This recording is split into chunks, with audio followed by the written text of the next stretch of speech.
if you can remove trust frictions, then it massively enhances our ability to cooperate with each other. Just like the internet is the information superhighway, crypto could be our coordination superhighway. And once I got this, it fit in with my own life philosophy. I'm like, okay, now this is something that even if it doesn't go anywhere in 3 years, 5 years, this will go somewhere in 30 years because it's an upgrade. And an upgrade to humans is what I was looking for. Welcome to Bankless, where we explore the frontier of internet money and internet finance. This is how to get started, how to get better, how to front run the opportunity. This is Ryan Sean Adams. I'm here with David Hoffman, and we're here to help you become more bankless. I think we've got another opportunity to front run the opportunity today, this time with restaking. This is a phenomenon. David thinks restaking will change everything. And so we have the father. There's no going back. There's no going back now. We have the father of restaking, Sreeram Kannan. He's the founder of Eigenlayer. The concept behind restaking is pretty simple. You stake your ETH, and then you stake it again. And it sounds deceptively simple. This is the first episode where we go down the restaking rabbit hole. A few takeaways for you today. We talk about what restaking is going to do to Ethereum. Have we just opened Pandora's box? Number two, we talk about all the cool things that can be built on top of restaking. Number three, we talk about Vitalik's concerns about restaking. What happens when ETH stakers become polyamorous? Number four, we talk about Eigenlayer. That is the protocol that Sreeram is building, how it maximizes the surface area for non-zero-sum games. And number five, we talk about what happens if restaking is maximally successful. How does crypto change? How does the world change? David, why is this episode significant? It's not often when a new innovation comes into the fold of the crypto economic world that goes as deep in the tech stack as Eigenlayer does, as restaking does. And this is why the discovery of restaking, many people, myself included, has compared to the discovery of MEV. Once upon a time, we discovered that you could extract some value by arbing trades on Uniswap. And then the snowball rolled, and now we have a multi-billion-dollar industry of MEV and different parties. And now there's being like Ethereum EIPs in order to account for MEV. People think that Eigenlayer and restaking are similarly as big as that discovery. Once you learn that you can restake your Ether to one thing, why not restake it to more things? And this is where I'll pull in my Skyrim mods metaphor. I don't know if you've ever modded a game, Ryan, but you can download the base Skyrim game, and then you can go to these hobbyist enthusiasts lists of Skyrim mods, and you can start installing some mods to make your game better. But then you can continue to do that, and you can start to get really weird with the mods that you install. When you're just talking about like weird mods that turn like guards into chickens and gives you foam swords, like you're on the weird end of the spectrum of mods, and that's fun inside of Skyrim. That's fun. It's fun inside of a game where like the consequences are your computer crashes. It's different when we are talking about global economic networks that transact trillions of dollars of value. So there's a lot at stake here. Just like how there was a lot at stake with MEV, there's a lot at stake with restaking. And similarly, how MEV also changed the nature of ETH, the asset, I think restaking is also going to deeply change the nature of what Ether is as an asset. This is not, sadly, a topic that we were able to get into with Sreeram. So Ryan, you and I are going to have to save that for the debrief. Oh my God, yeah, I really want to I've talk got about some that. thoughts about how Ether, the asset, is impacted by restaking. And I know that this is a topic that I know Justin Drake and Dankrad and many others on the Ethereum research team are also thinking deeply about. And so I want to share all those thoughts in the debrief. Yeah, I've got an inkling, like this could be almost as big as ultrasound money, as kind of the burn in terms of economic effects. Like, I don't think you can actually understand Ether, the asset, or Ethereum, the network, without understanding restaking. I would go that far. But let's continue that discussion in the debrief. The debrief, of course, is our episode that David and I record after the episode with our raw, unfiltered thoughts. It is available right now on the Bankless Premium RSS feed, which is available to Bankless citizens. You can upgrade through the link in the show notes, become a citizen, and get access to the Bankless Premium feed, where we'll talk about that. All right, guys, we're going to get right to the episode with Sreeram. But before we do, we want to thank the sponsors that made this episode possible, including our #1 recommended crypto exchange. This is an exchange you absolutely need to have an account on. It's called KRAKEN. Go check them out. KRAKEN Pro has easily become the best crypto trading platform in the industry. The place I use to check the charts and the crypto prices, even when I'm not looking to place a trade. On KRAKEN Pro, you'll have access to advanced charting tools, real-time market data, and lightning-fast trade execution, all inside their spiffy new modular interface. KRAKEN's new customizable modular layout lets you tailor your trading experience to suit your needs. Pick and choose your favorite modules and place them anywhere you want in your screen. With KRAKEN Pro, you have that power. Whether you are a seasoned pro or just starting out, join thousands of traders who trust KRAKEN Pro for their crypto trading needs. Visit pro.kraken.com to get started today.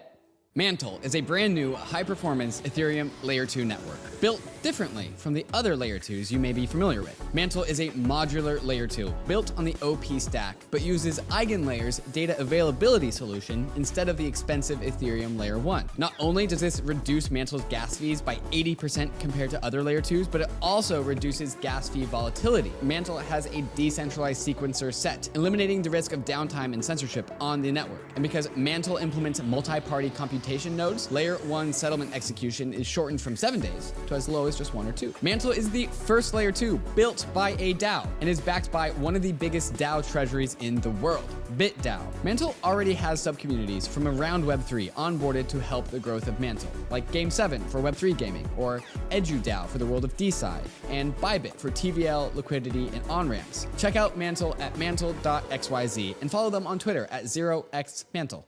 Immutable is at the forefront of Web3 gaming, on a mission to bring digital ownership to every player, offering the world's best games and game development platform. Immutable lets game builders and players focus on great gaming experiences. So, build your next Web3 game on easy mode with Immutable's leading full-stack Web3 gaming platform. Its built-in UX features, like the Immutable Passport, are designed for games to scale to the next billion players coming to Web3. With Immutable, players can sign up with an email, pay with a credit card, and experience a frictionless purchase flow inside of games. So discover your next favorite game and explore a network of 150 games building on Immutable, including such titles as Gods Unchained, Guilds of Guardians, Illuvium, Embersword, and Metalcore. So join Web3's largest ecosystem of games and players. Build, play, and connect at immutable.com. Bankless Nation, excited to introduce you to our next guest. Sreeram Kannan is the founder and CEO of Eigenlayer, which is a new protocol that lets you stake your ETH across multiple networks at once. People call this restaking. That may have been the buzzword you've heard before. Sreeram is also the director of blockchain labs at the University of Washington, where he and others research crypto economics. Sreeram, welcome to Bankless. How are you doing? Very good. Thank you so much, Ryan and David. Looking forward to talking to you both. Okay, well, we got to start here. I'm just going to hit you with the big question everyone's wondering. Sreeram, did you just open up Pandora's box with this restaking thing? It feels like that. I think it's, you all mentioned somewhere earlier that this is kind of like the MEV thing. You discover one art bot doing something on the side, and then suddenly you just realize all the consequences going downstream of that. I think this is something like that. The idea that the security can be supplied flexibly, that leads to so many consequences that are some predictable, some are highly unpredictable. Yeah, the metaphor that Sreeram is talking about is in an article I wrote on the Bankless newsletter, trying to explain restaking to people, and why so many people have been compelled to think and talk about this. To elaborate on the metaphor that Sreeram brought up, like once upon a time, we discovered this ARB bot on Ethereum doing this weird thing with Uniswap, and then that turns out was like the tip of the iceberg of what we now call MEV, which is a multi-billion-dollar vertical inside of the crypto space that has extremely massive implications. And so this is we kind of feel the patterns once again emerging with restaking. It's like, oh, restaking, and then the ball goes and goes and goes and goes and goes. And so this might be the very beginning of a very long part of a new frontier in the world of crypto. So as a content producer, Sreeram, thank you for opening that box, because it gives us a lot of things to discuss and talk about. I heard some people from EF say the same thing. As a researcher, open up a whole new area so that we can all geek out about it. Well, Sreeram, I think we want to get to restaking and actually define that for folks, because I do think this will be maybe first in a series of content that David and I put out on Bankless about restaking. I think it's going to be that big as MEV was. But first, I think I'd actually love to hear more about you, Sreeram. So it's actually, from my perspective, you seem to sort of burst onto the scene in crypto, at least. And but I know you've been actually teaching this at the University of Washington for a while. Could you tell us about your crypto journey? So, like, how did you get into crypto? How did you start researching this restaking thing? What's kind of your day job? What's your interest in the space? Give us some like, who are you, Sreeram? Tell us. Thank you, Ryan. My interest in peer-to-peer systems goes way back to my master's and PhD I did between 2006 and 11, where I worked on peer-to-peer wireless systems. This was an era where we were thinking about how do you build wireless in a place where there is not enough wireless infrastructure, no base stations, no access points? Can you kind of have nodes just talk to each other, form like ad hoc connections and multi-hop, just send information from one to the other till you get to your destination? So that was my PhD thesis, at that time. And, our hope at that time was basically that we don't really need like a lot of infrastructure in places where there may not be enough wireless, infra. So, however, it turned out that, even in places, developing countries and other places, there was widespread infrastructure deployments. And the only real people interested in what we were doing was, DARPA and the US Defense and so on. So I moved out from working on like peer-to-peer wireless to work on computational genomics. I was a postdoctoral scientist at Berkeley, Stanford. Started here at the lab at the University of Washington, all working on computational genomics, trying to understand how information is encoded in the DNA. And like around 2018 January, my PhD advisor called me and he's like, "Hey Sreeram, there is this peer-to-peer systems like that we studied for many, many years. There's this thing called Bitcoin." And the two problems we used to always think about from a theoretical viewpoint is what is the maximal throughput of these systems, peer-to-peer systems, and what is the minimal latency, right? Like, whenever you see a wireless advertisement, they're like, oh, 1 Gbps and like 20 millisecond latency. And this is the kind of thing that you have to obsess about if you want to design those systems. And he's like, oh, this system is the worst in throughput and the worst in latency, but it has some other like amazing properties. So do you want to come research this? And I'm like, oh, I have memories of doing this before and that didn't end up well. So I don't want to do this. I came to genomics because that's something that I think is really useful to all of us. But it took me like 3 to 6 months of like thinking about the underpinnings of what this could be, why actually I wanted to study peer-to-peer, all of these things. But really, like the tipping point for me was, realizing how it fit with one of my core principles. And this actually comes from Yuval Noah Harari from his book Sapiens, where he mentions that the evolutionary advantage of humans is that we cooperate flexibly in large numbers, right? Like it's not that we're intelligent, it's not that we're anything else, it's the fact that we cooperate flexibly in large numbers. And so if this is the evolutionary advantage of humans, anything that boosts this ability to cooperate flexibly in large numbers is a kind of like a civilizational upgrade. And that's the context through which I started seeing crypto is, if you can remove trust frictions, then it massively enhances our ability to cooperate with each other. And, just like the internet is the information superhighway, crypto could be our coordination superhighway. And once I got this, it fit in with my own life philosophy. I'm like, okay, now this is something that even if it doesn't go anywhere in 3 years, 5 years, this will go somewhere in 30 years because it's an upgrade. And an upgrade to humans is what I was looking for. So I got it. So that's the story. But I've been mainly doing research at the University of Washington. We came up with new consensus protocols, scalability layers, data availability, game theory for some of these things. This is the kind of thing like core infra is what professors are usually good at. I used to work on everything on the infrastructure and protocols outside of new cryptography. So that's the research at the University of Washington.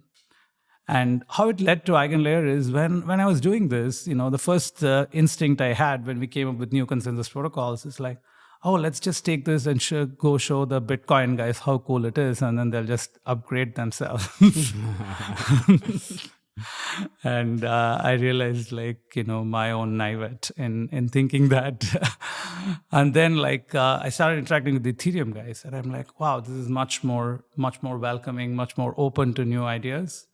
But I still felt that there is, this is a massive protocol, and nobody's going to upgrade or change their protocol randomly in different directions. It takes several years of commitment to go in a certain direction.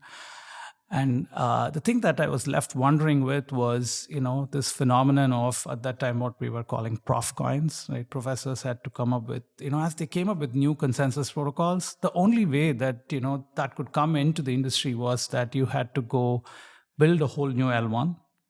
And the only way to build a whole new L1 is to have a token of value securing it. And this, I thought, was a complete misfit to what professors are used to doing, because, they come up with new cool technologies, but not to build new ecosystems or create a decentralization movement. And that was kind of at the base of my thinking is, how do we repurpose existing networks to go do other things, so that this latent energy, which I was perceiving a lot, is a lot of really good ideas exist in the academic sphere, even as implementations, but never make it into reality. And so that is kind of the beginning of the journey that led to Eigenlayer. So was there a aha moment? Was there a eureka moment for you? When did Eigenlayer as a concept pop into your brain? Yeah. So for many years, I've been having this question, which is, how do we repurpose existing trust networks? And, we had many different variants of ideas. How do you how do you use proof of work trust to supply it to somebody else, some other chains? We wrote a bunch of papers on that. But what happened was, I had, as a professor, one of the main milestones is to get tenure. So I got my tenure here at the University of Washington, Seattle. And that meant I can take a year or two leave and go explore whatever other things, I want. So I took a leave.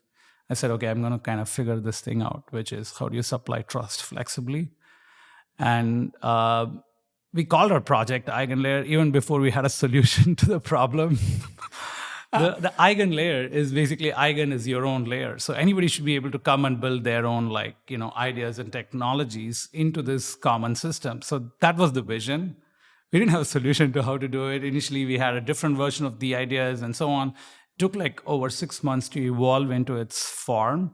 But the main kind of epiphany was basically that we were looking closely at merge mining.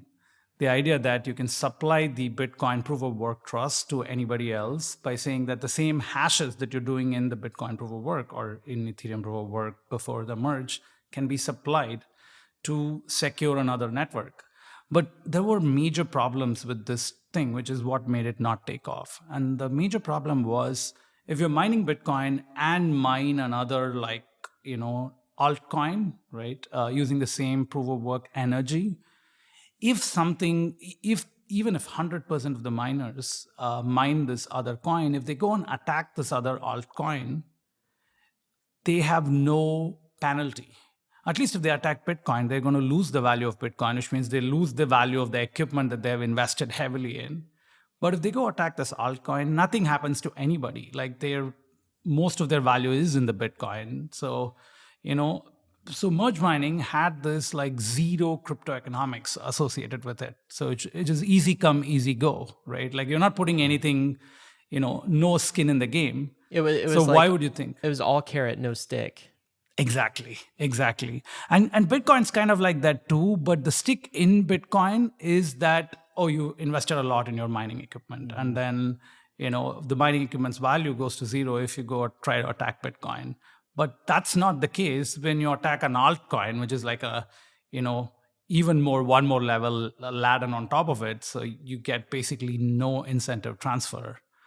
And the fact that one of the most important reasons we went to proof of stake is not even the energy and the issuance and all these things. it is the ability to do negative incentives, right? And that is such a powerful thing that, one of my underlying, when you think about how to cooperate flexibly in large numbers, one of the underlying important things is that there should be like a working system of karma, like, attribution of who did what, and they should get the thing that they did. You do good, you should get good back. If you do bad, you should get bad back.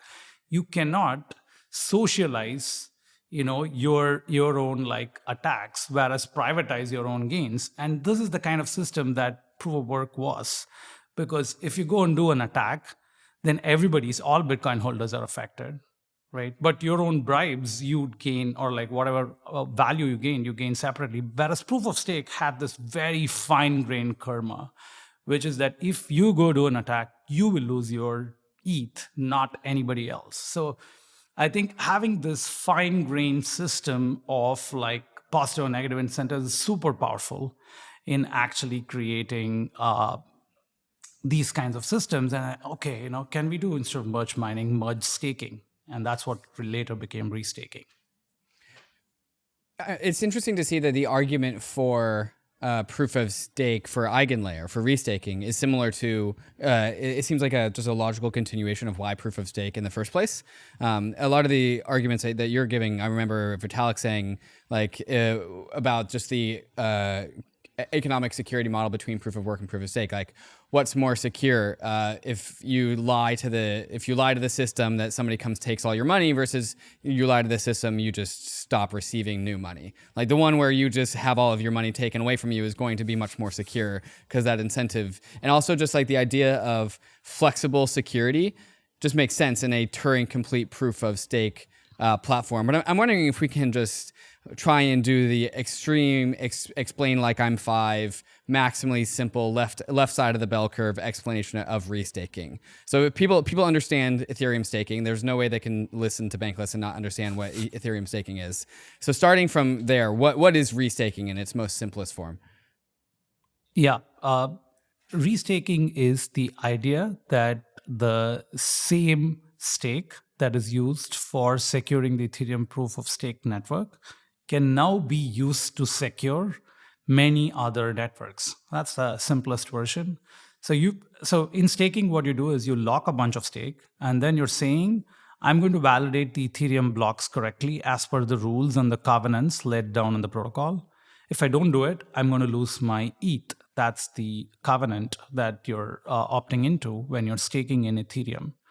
If you restake, you use the same stake in Eigenlayer, like you take the same stake. Now you not only add a covenant that you're going to validate Ethereum blocks correctly, but you add covenants that I'm validating David's new oracle correctly, or Ryan's new chain correctly. And if you don't obey these covenants, you may lose your ETH, just like you lose your ETH in the Ethereum base layer. And one way of visualizing this is, you all talk a lot about blockchains as nation states kind of analogy, right? And if you think of Ethereum as a nation state, you have the stakers or the validators who are the army for this kind of nation. This army secures against certain kinds of attacks, which is, you cannot do a double spend, you cannot do an invalid block. Like, these are the basic things that you get when you're basically validating the Ethereum blockchain. But to have a functioning system, you not only need this ability to secure this kind of a land border, which is block validity and double signing and stuff. You also need all kinds of other things. You need to make sure that your bridges work correctly. You need to make sure that your data storage protocol works correctly. You need to make sure that some other features, all of them work correctly. Can we repurpose the same validator set or the army to go secure all these other things? And that's like protecting the naval border and protecting the air surface, right? So that's basically the expansion that we're doing is, instead of restaking, you can also think of this as programmable staking. When you're staking, you're basically opting into the specific covenants laid out in the Ethereum protocol. In programmable staking, you're opting into any sets of positive and negative incentives other people write. And out of your free will, you can opt into that and say that, hey, I'm going to go secure these 5 other things or 10 other things. So with Eigenlayer, it simply says, hey, you've taken your Ether and you have opted into slashing conditions on the beacon chain. Would you like to opt in to additional slashing conditions for other chains? Would you like to take additional risk to do other things for other chains? And the reason why somebody might say yes to this question is because the things that, if it's an Oracle network or another like layer 2 or a data availability network, is that, well, you get paid for that risk. You get paid for the opportunity to validate other chains. And so, Sreeram, that brings me to my next question. Where does Eigenlayer actually sit in the tech stack? Is it a smart contract in the application layer? Is it some like software that like you run as a sidecar along with your Ethereum node? Like where actually is Eigenlayer? Yes. The way I think about Eigenlayer is just explaining functionally, Eigenlayer is a series of smart contracts which interacts natively with staking. So that's the important thing. So somehow you have to be able to stake in Ethereum and then specify to the Eigenlayer contracts that you have given this power to it, right? Which is the power to slash and the power to incentivize, the power to earn rewards. And so Eigenlayer is functionally a system of smart contracts on Ethereum. And if you are a staker and you want to opt in to Eigenlayer, you have to go to so there are 2 forms of restaking that we allow. One is called native restaking, which is normally when you stake in Ethereum, you set your own like hardware wallet as the withdrawal address so that when you withdraw, your money goes into the Ethereum execution layer address, which is controlled by your hardware wallet. Instead, if you opt into Eigenlayer, you add one intermediate step in the withdrawal flow. You go and set to the Ethereum staking, you say that the withdrawal address is in the Eigenlayer contracts, a specific region in the Eigenlayer contract you control called an eigenpod. And in that eigenpod, you specify that the pod owner is your hardware wallet. So essentially, it's just adding one more step in your withdrawal flow. So instead of directly going into your wallet, it's going to go to a contract which is partly controlled by you and partly has the slashing power given to the Eigenlayer contracts. And then you can now like potentially withdraw. So then in the normal mode, if you did everything right, according to the Eigenlayer system, you'd be just able to trigger the withdrawal. It goes to your pod, where you control the money, and then you can withdraw it back. Except if you have done a provable violation according to the Eigenlayer contracts in one of the covenants that you opted into, you might lose a portion of your ETH and only be able to withdraw the remainder of the ETH because you got that portion slashed. So and when you're doing this, this is the on-chain actions that a staker is doing, which is opting into this system. The off-chain action is because you're opting into this new David's storage protocol or Ryan's new chain, you have to download the node software for those other things and then run it. And we provide an interface for making it easy to do all of these things. But you have to actually download it and run it in your off-chain thing, because you know that if you don't run this thing and like make claims and stuff, firstly, you're not going to get the rewards and you may be subject to the slashing conditions that you're opting into. So Eigenlayer has 2 parts. One is the on-chain part, which is, you have the smart contracts, which is opting in. And then you have the off-chain part, which is you have to download and run these other things. So while logically this is how it works, and technically this is how it works, I think at an abstract layer, it is almost like putting a hook into the root of trust of Ethereum. You have staking, which is at the kind of very base of Ethereum, on top of which you have the consensus layer, beacon chain, and then you have the execution layer, geth nodes, and you have the particular ways in which blocks are produced. But somehow it's able to kind of like go to the very, very root, which is the stake, and then say flexibly transfer like attributes of the decentralized trust that emerges from there to other services that may want to rent portions of this trust. Mm-hmm. So for those who aren't familiar with Ethereum staking, you set a withdrawal address to an Ethereum address so that when you are done staking, the Ether goes to that address. And presumably you would set it to your address, but Sreeram, what you're saying is that in this scenario, you actually send it to the Eigenlayer address, and that Eigenlayer address is like the enforcement layer part of Eigenlayer, where like if you need to be penalized, that is where you would get penalized. So like you actually don't get your Ether back until you go through like the enforcement, like the gateway, to make sure that you've done all of your duties correctly for all these other networks. And these other networks you've signed up to do some sort of certain role for these other networks, be it an Oracle network, a layer 2, and they will go also to that contract and say, hey, this person did their duties, we don't need to slash them, you can let all of the ether go out and back into their actual address. Or they will say, hey, they did do something bad, they need to get slashed. But that brings me to my next question. Does that mean that Eigenlayer is really only suited for objective things, where the thing that you have signed up to be a restaker for can actually make a on-chain proof that this person or this entity did a slashable offense? That's my intuition. Is that correct? That's partly correct. The way we think about it is, if you think about what is the root of decentralized trust, another mental model which may be helpful for some of the listeners is, Eigenlayer is, first mental model is Eigenlayer is a restaking or a programmable staking protocol. The second mental model is Eigenlayer is a marketplace for decentralized trust. If you think about decentralized trust, right, when you think of what is a crypto solution and what is not a crypto solution, you basically say that anything with a decentralized trust is a crypto solution. Anything without decentralized trust is not a crypto solution. It's a very sharp boundary. So decentralized trust is the raw material out of which all crypto products are manufactured.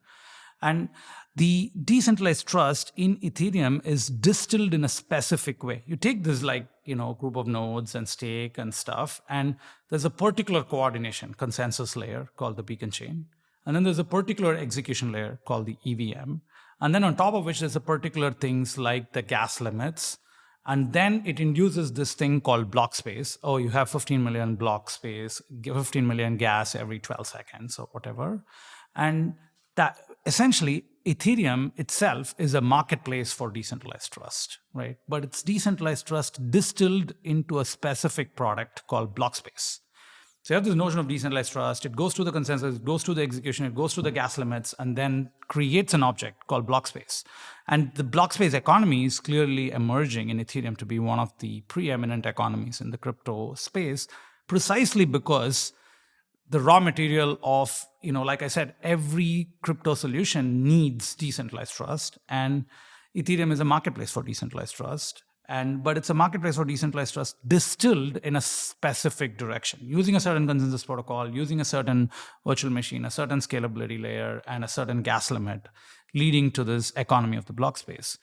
But decentralized trust itself is much more, can be supplied potentially in a much more raw manner. And that's what Eigenlayer is. Eigenlayer is a marketplace for raw decentralized trust. And what is raw decentralized trust? What is decentralized trust composed of? Decentralized trust is composed of the economics of decentralized trust, which is, I have some amount of money staked. And if, these services or some combination of these services go wrong, then those ETH will be burnt or redistributed or whatever the covenants are. So that's number one, is the economics of it. But number two, even in Ethereum, this is by itself insufficient. If it's only the amount of ETH stake that matters, then we wouldn't have to worry about decentralization. We would say, let BlackRock stake $35 billion and then we'd be fine. Why do we worry about home stakers? Why do we worry about, solo node operators and all of this? It's because the trust model of Ethereum itself is not purely reliant on staking, on money. It relies on a combination of money and collusion resistance. Why is this? Because money only lets you slash objective violations, even on Ethereum, right? If you double sign, then it's an objective violation. I know David signed block number 30 with hash X and block number 30 with hash Y, and that's just not allowed. So I'm going to slash David. It's an objective, on-chain verifiable, algorithmic thing. But what if David and Ryan and everybody collude and then they're not allowing certain transactions to go on chain? They're censoring a fraud proof. They're censoring an Oracle input, whatever things. They've taken some off-chain bribe and going and doing this stuff. Censorship is not on-chain verifiable, because how do we know inside the blockchain that David has excluded some events from the blockchain? Because, there is no locus. There's no reference point for us to know that. We need, therefore, block producers to be diverse, right? Because that's integrating different perspectives into block production. because if there is many independent agents who are actually doing it, the probability that all of them can collude and form some invalid input or like sensor is going to be much lower. And not only that, like in Ethereum, we also have this concept of social slashing. And the concept of social slashing is needed because safety is algorithmically slashable, like safety violations. If you violate safety, like, oh, you sign two things or you sign an invalid block, these are objectively verifiable. But liveness or censorship, liveness violations or censorship is not objectively verifiable, but it's subjectively verifiable. From us outside, it's obvious if a fraud proof has gone into Ethereum and not been included for 7 days. This is why Vitalik and others encourage that the fraud proof time period not be like 1 hour. In practice, likely 1 hour is good enough. But just to make sure that in the most extreme event, if censorship's happening for 7 days, it's human observable. It's knowable for all of us. People are going to shout, somebody's going to tweet, somebody's going to write in the Reddit posts and in the Ethereum forums and so on. So the idea, the way Ethereum structured is safety is on-chain observable and slashable. So safety violations are enforced based purely on economics. Liveness is enforced by two different things. One is decentralization, which is integrating a variety of different perspectives so that different people have opportunities to engage in block proposal. But also, from the outside, we have a vantage point to see and say that like something bad happens and we can safely agree on that something bad happened, which is censorship happened. Then there is an ability to fork. So these two things interlock together to create the Ethereum security model, which is the guarantees of the base layer that you have safety and you have liveness. And so that's just like explaining the underlying modules of decentralized trust in Ethereum itself, so that now I can explain the same thing at Eigenlayer. So now when somebody is wanting to build new services, they need to think of how do they take these raw elements of decentralized trust and then compose the services they want to compose. This is a very sophisticated task, right? Like, we had Vitalik and Justin Rake and Donkrad and like very sophisticated actors actually come up with these protocols.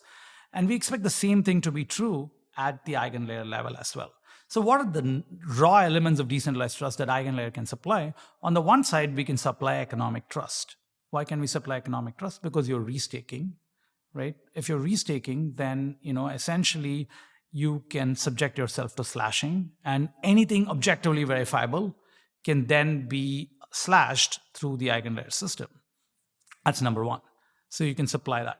So what if you had a protocol that, or aspects of the protocol like liveness, like censorship, that do not rely on economics alone? They need a notion of decentralization. You could come to Eigenlayer and just borrow the Ethereum decentralization. You could somehow say that I only want the home stakers of Ethereum to participate. I only want these group of nodes to participate. And then say that I only want a decentralized quorum. I don't care whether they bring 35 billion or only 350 million, because it's not the economics that drives this particular aspect of trust. I want as many distinct agents to participate as possible in my consensus protocol. Let me give a kind of like a very tangible example, secret sharing. I take a secret, okay, and I want to distribute the secret to many nodes. And there's a covenant in the secret, which is that if something happens, then reveal the secret, right? If that thing doesn't happen, don't reveal the secret.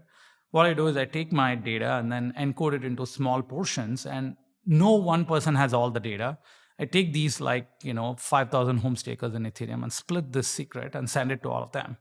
Now, the only way I can reconstruct the secret is more than a majority of them come together and reveal their portions. Then I can use an algorithm to stitch all those pieces together and then recover my secret. So this is called Shamir secret sharing, is a basic cryptography primitive.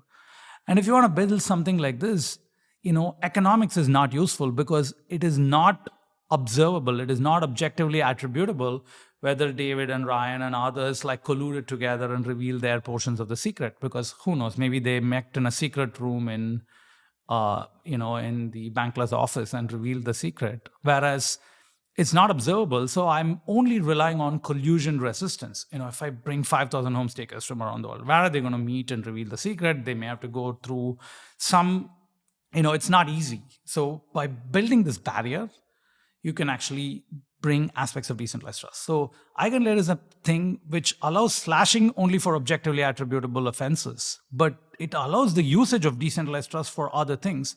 Imagine I can have an oracle which allows people to bring in inputs, but has no slashing. You are taking an assumption when you're using the oracle that a majority of the nodes are honest.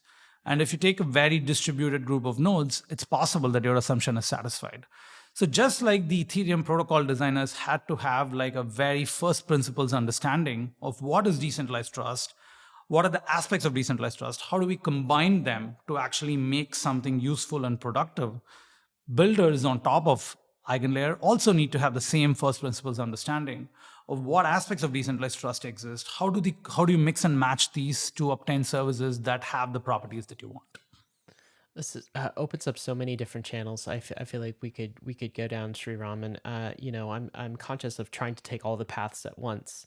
So we'll do our best to kind of navigate, because you've opened up so many different topics of discussion here. So we'll try to get to them all, including the applications that this enables, which feels like where you left that conversation. But just so I'm understanding it, so the idea is that Eigenlayer is really sort of modularizing the decentralized trust of Ethereum. So Bankless listeners should know that, like, obviously we think, and I think generally it's accepted, Ethereum is maybe the most decentralized network out there. If not, then some people would say it's number 2 to Bitcoin.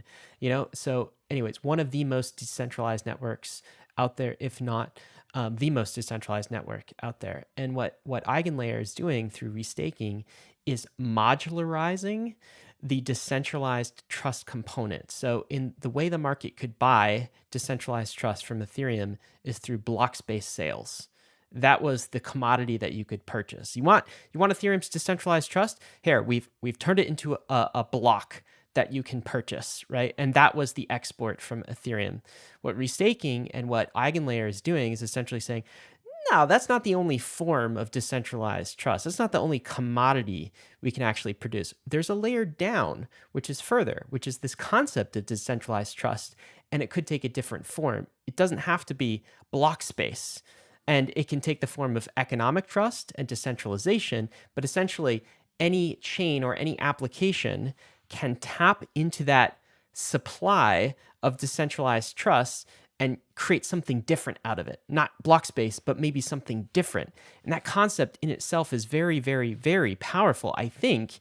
And I think we're just scratching the surface of imagining what it could be useful for. But Sreeram, your counsel was like, hey, and if you're designing an app or designing a chain to take this new primitive into account, you have to really understand what you're doing, right? This is like potter's clay, and you have to like make sure it forms the use case very precisely.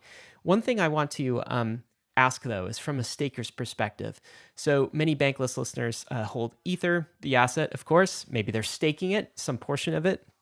I want to be clear on kind of the risks that somebody takes on when they restake. Okay, so first of all, it seems like they have to have their ETH staked in order to restake it, right? So we're saying that you can't do this with raw ETH. Is that correct?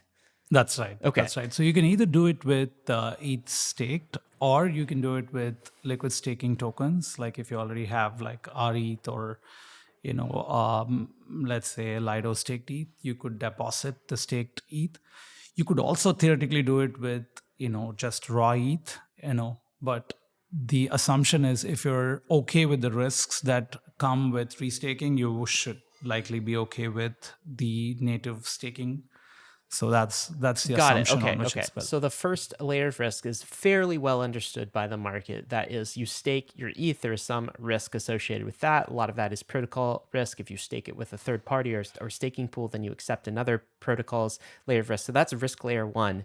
It seems like there is risk layer 2, which might be Eigen smart contract risk. So you guys are putting some code out there, and we all, cross our fingers, do security audits, have, high Lindy effect, make sure the code is secure. There's the chance that that is not secure, that there's some element of risk associated with that. And that would apply across all of Eigenlayer, anything that uses Eigenlayer for restaking, right? So that's a second layer? That is correct. Okay. That is correct. And then the third layer is the new slashing conditions. And that can be application specific. and folks can kind of opt into that. What this I guess reminds me of almost is we used the kind of the nation state analogy a little bit earlier, and I'm almost like Bankless has called Ether the internet bond for quite a while. Like Ether, when staked, is kind of a bond. It's almost like a treasury bill. It's a T-bill that we create. And if you look at the 1-year short-term treasury market in the US, the yield right now of that is 5.3%, right? Which is kind of interesting, 5.3%. Ether, the asset, when staked, is about in that range, right? When you include MEV and such, we're between 4 and 6%. So the invitation here is to take that almost like you would with T-bills and be able to use those T-bills to economically secure something else. That is almost an analog here. Of course, like T-bills are not really very fungible in the US, and one might argue they could be or they should be.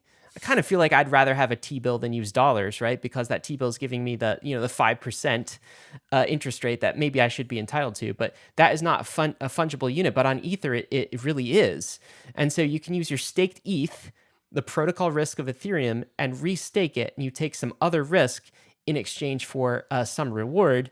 And we would imagine that reward would be obviously beyond the risk-free rate of staking ETH. Don't be triggered, Bankless listener, when I say risk-free rate, okay? I'm using that very precisely. Of course, all crypto is risky. You can lose what you put in. We're heading west. You know this.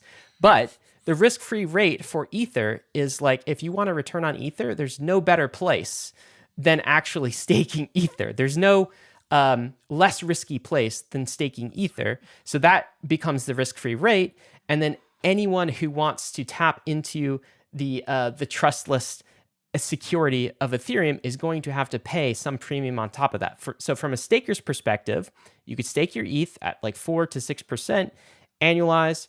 You restake it in Eigenlayer. You take on some smart contract risk, and then you opt into the applications or chains you want to support, and you can further increase your yield above the risk-free rate. So there's more risk here, but now I may be going from a 4 to 6% type yield to like a 7, 8, 9, 10%. You really can't predict this because you're just the marketplace for this, and the market will determine what the true yield is. Is this all correct? That is absolutely correct. In terms of things like the smart contract risks on Eigenlayer, I think definitely that is a significant aspect of how we think about when we try to build systems. We are trying to think of not only mechanisms on how to audit the contracts, how to make sure that we have very minimal surface, but still we also think of other things. For example, in Eigenlayer, there is before you withdraw your money out, right? There is a withdrawal lag of 7 days. And this is true for most staking and unstaking protocols. It is not a short-term activity like a bridge where you're like, why is my fund still there? It's a long-term activity. It's much slower in time scale. And this lets us exert some amounts of other controls. For example, we have an ability to pause the contracts. There is something called the community multisig, which is composed of members not from the Eigenlayer team, and it can upgrade the contracts. So having like a system of like checks and balances so that we can minimize but not eliminate the risks associated with the Eigenlayer system. These are steps that we've taken, but absolutely correct that even if the Eigenlayer system has some amount of risk, each service that you're opting into has also some additional risk because you have to trust their smart contracts and such. And we have put in measures for some of those things as well. For example, one of the things that we do is there is a committee called the slashing veto committee, which basically the role of the slashing veto committee is if you got illegitimately slashed because of a bug in the slashing contract, then they can veto the slashing. They cannot add new slashing. They can only veto an existing slashing.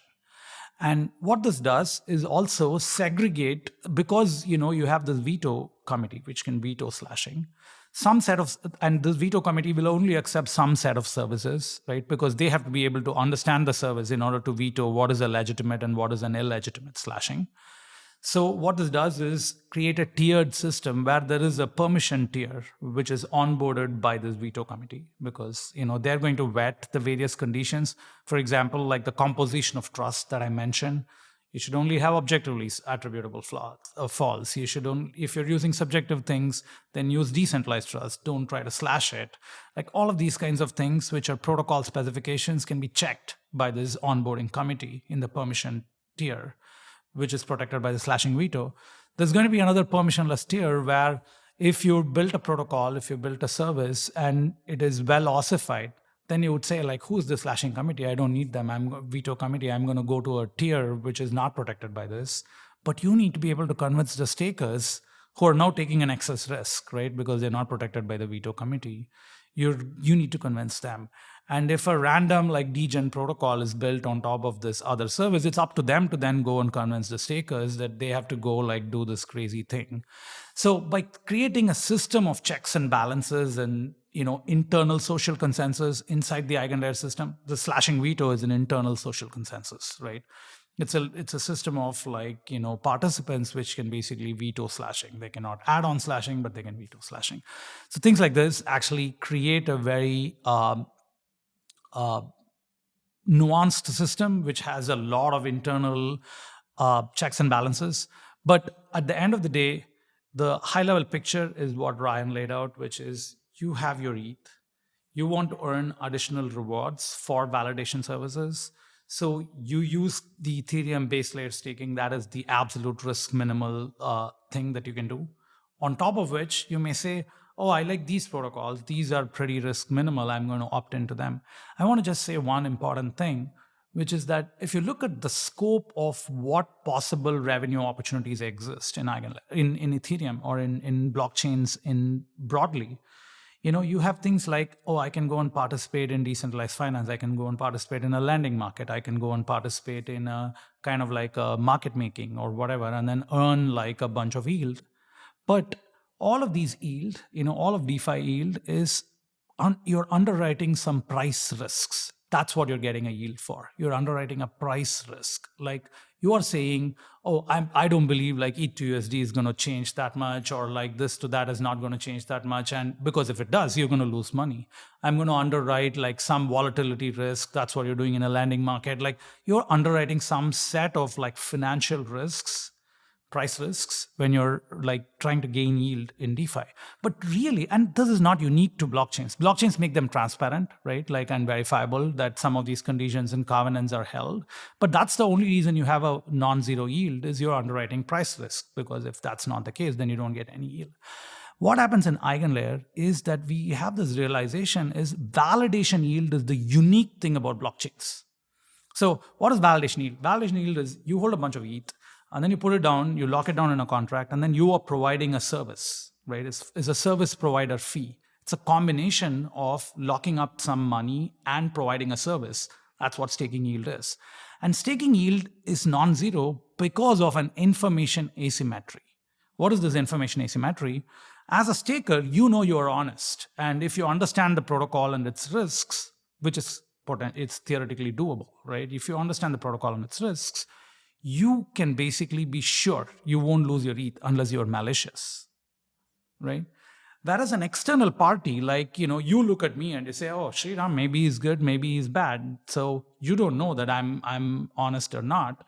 You're going to say, oh, but I see he's putting down his money. And if he's not honest, he's going to lose this amount of money. So from your point of view, you're saying, I don't know if he's honest or not, but if he's not honest, he's going to lose this money. So it's predicated on this information asymmetry between the service provider and the service receiver. It's a very unique form of yield that is created inside the crypto economy. And it can underwrite a lot of digital trust, like, oh, I'm a server and I'm providing a certain service. I'm a storage provider and I'm providing a service, and I'm a metaverse system and I'm providing a certain service. There's all kinds of these services that people want to provide, and because it unlocks this new kind of economy, which simply doesn't exist anywhere else. There's no parallel to this. So the rate here is could be quite different from the rate that you would get on other instruments. Learning about crypto is hard. Until now. Introducing MetaMask Learn, an open educational platform about crypto, Web3, self-custody, wallet management, and all the other topics needed to onboard people into this crazy world of crypto. MetaMask Learn is an interactive platform with each lesson offering a simulation for the task at hand, giving you actual practical experience for navigating Web3. The purpose of MetaMask Learn is to teach people the basics of self-custody and wallet security in a safe environment. And while MetaMask Learn always takes the time to define Web3 specific vocabulary, it is still a jargon-free experience for the crypto-curious user. Friendly, not scary. MetaMask Learn is available in 10 languages with more to be added soon, and it's meant to cater to a global Web3 audience. So, are you tired of having to explain crypto concepts to your friends? Go to learn.metamask.io and add MetaMask Learn to your guides to get onboarded into the world of Web3. Hiring people worldwide, paying them in crypto, providing them access to benefits, it all's so complex. But it doesn't have to be. Complying with labor laws, payroll rules, tax obligations, and crypto regulations in every country that you employ someone is difficult, time-consuming, manual, and costly. And it's drawing more and more attention from regulators and governments. But there is good news. TOKU is here. TOKU is the first employment and compensation platform for the crypto industry that makes this easy. TOKU helps you hire employees or contractors and pay them in fiat or crypto legally, compliantly, and with all the taxes handled in over 100 different jurisdictions. So whether you're an early stage company with just a team of 2 or you're an enterprise with 200, TOKU has a solution that meets your needs. TOKU is already working with the leading companies in the space: Protocol Labs, Hedera, Gitcoin, and many more. So transform your employment and token payroll operations with TOKU. You can reach out to TOKU at toku.com/bankless or click the link in the show notes.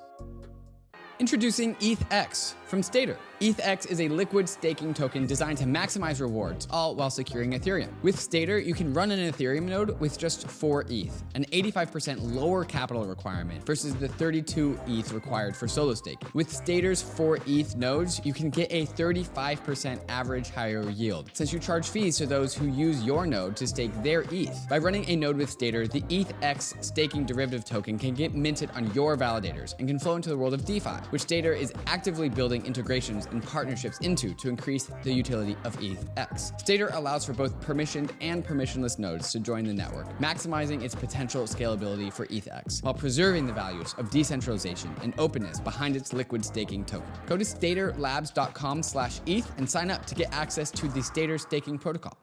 Arbitrum 1 is pioneering the world of secure Ethereum scalability and is continuing to accelerate the Web3 landscape. Hundreds of projects have already deployed on Arbitrum 1, producing flourishing DeFi and NFT ecosystems. With the recent addition of Arbitrum Nova, gaming and social dApps like Reddit are also now calling Arbitrum home. Both Arbitrum 1 and Nova leverage the security and decentralization of Ethereum and provide a builder experience that's intuitive, familiar, and fully EVM compatible. On Arbitrum, both builders and users will experience faster transaction speeds with significantly lower gas fees. With Arbitrum's recent migration to Arbitrum Nitro, it's also now 10 times faster than before. Visit arbitrum.io, where you can join the community, dive into the developer docs, bridge your assets, and start building your first dApp. With Arbitrum, experience Web3 development the way it was meant to be: secure, fast, cheap, and friction-free.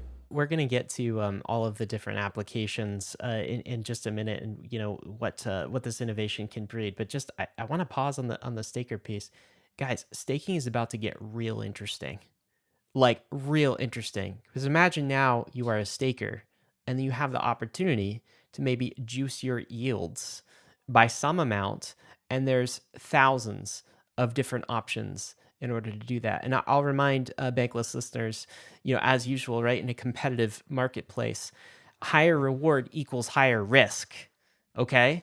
So you want to go sign up for, the double-digit APY, you're probably taking commensurate risk associated with that. If you don't know what you're getting into, you better not go do that. But imagine this kind of competitive marketplace competing over that decentralized trust. And as a staker, you're kind of at the center. You're what all of the other chains actually want and demand. I think this is very fascinating, and it's you can see why we are so fascinated by this topic, is because there could be entirely like rating agencies just based on rating the risk of different Eigenlayer type of applications or chains, and like entire like this is going to spawn so many different industries and different companies. That's why we're so excited about it. We should probably get to some of the new things that can be built on Eigenlayer. David, do you want to take that? Yeah, just to really reiterate this, I think it's important to be able to put into people's brains like what these new networks actually could be. Like, all right, you can restake your Ether. We haven't answered the okay to what question. So like Sreeram, to what are some examples of like networks that could come alive because of restaking, because of Eigenlayer? Like, what can we just make this like really concrete for listeners' brains? Yeah. So if you look at the kind of broader crypto economy, I think let's start with this high-level observation that decentralized trust underpins pretty much all crypto solutions, right?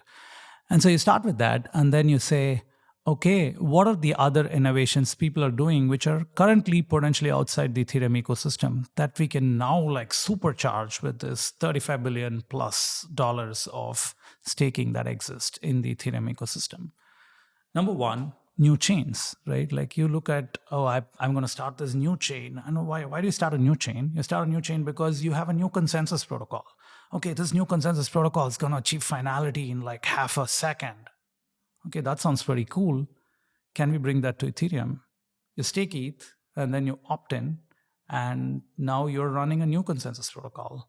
And this new consensus protocol can get finality at like 1 second or half a second. And if finality is broken on this new consensus protocol, I'm going to be able to slash ETH. It's an objectively attributable offense of signing 2 blocks with the same block number. That's a superpower. One example. Like take any L1 is now part of this restaking economy. Okay, but that's not all. Actually, I think this idea that you're going to build all these silos of many chains, I think is not a good model. I want to, draw the listeners into a old model that happened in the internet. Like imagine it's 1994 and you want to build your web application. What would you do? You would basically have to build your own server, make sure that the server is performant. You'd have to build your own like identity stack. Say, okay, how do you log in people? You would have to build your own payment stack so that when they come to your website, they know what they're doing. You have to build your own database stack so that you have like a history and stuff stored. And then you would have to build like the thing that you really wanted to build. So this is the internet web application development in like 94. But how does it look in 2023? You'd say, oh, AWS is the server of choice or whatever, Azure or something, right? Like, so you choose one of the clouds. Then you say, I'm going to choose like a SaaS service, like an OAuth as an identity as a service, or a payment as a service using Stripe or PayPal or something else. Use like a DB as a service on top of it, and then like tie all of these together, and then, hey, I just do the one special thing and then create my application of choice. So that's what you do today. And what we envision is, of course, like you want to bring this same kind of like a development economy into blockchains.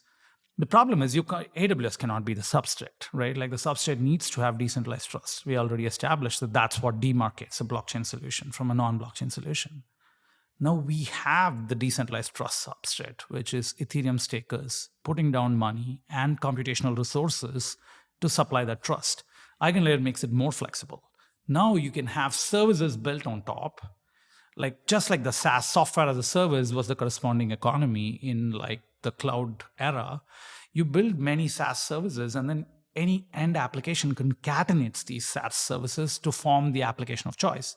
Imagine like a composability layer. Imagine a bridging layer. Imagine an oracle layer. Imagine an identity layer. Imagine a settlement layer. Imagine a ordering layer. Like when you're building, like already the modular economy has started to hint at what this looks like, right?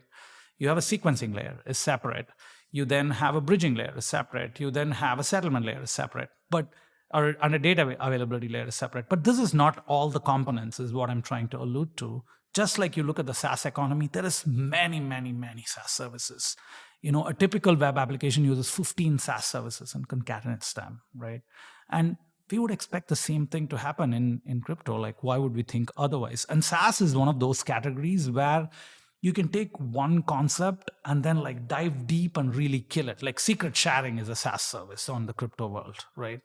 Like secure multi-party computation is a SaaS service. Trusted execution environments and doing a particular thing on top of it is a SaaS service. There's many, many, many core primitives that are missing in the crypto economy to actually build all the crazy things that we envision to build here.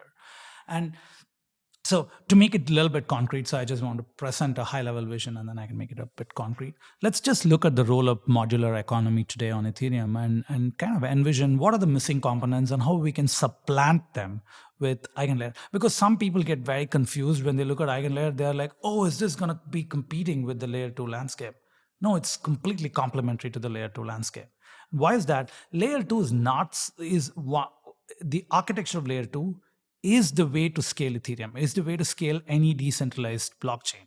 Why is it? Is because you offload computation, you offload memory management into a separate system and then provide cryptographic proofs that these have been done correctly to this decentralized network. If you didn't do this, if you just said, oh, I have like Ethereum, I'm going to restake and then run like thousands of chains. Now every validator needs to run like thousands of chains. That doesn't make any sense. Like we're going to kill decentralized trust if we try to do that. So what we need is these services that are highly scalable that can then be built on top of each other so that we keep the underlying notion of decentralized trust intact.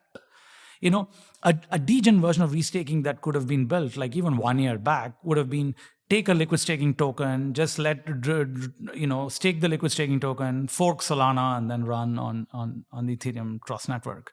This would be like a very bad way of designing restaking because it'll kill the decentralized trust on which this system's built. You just gave someone a great idea, I think, Sreeram. That guarantee that happens. I'm sure, right?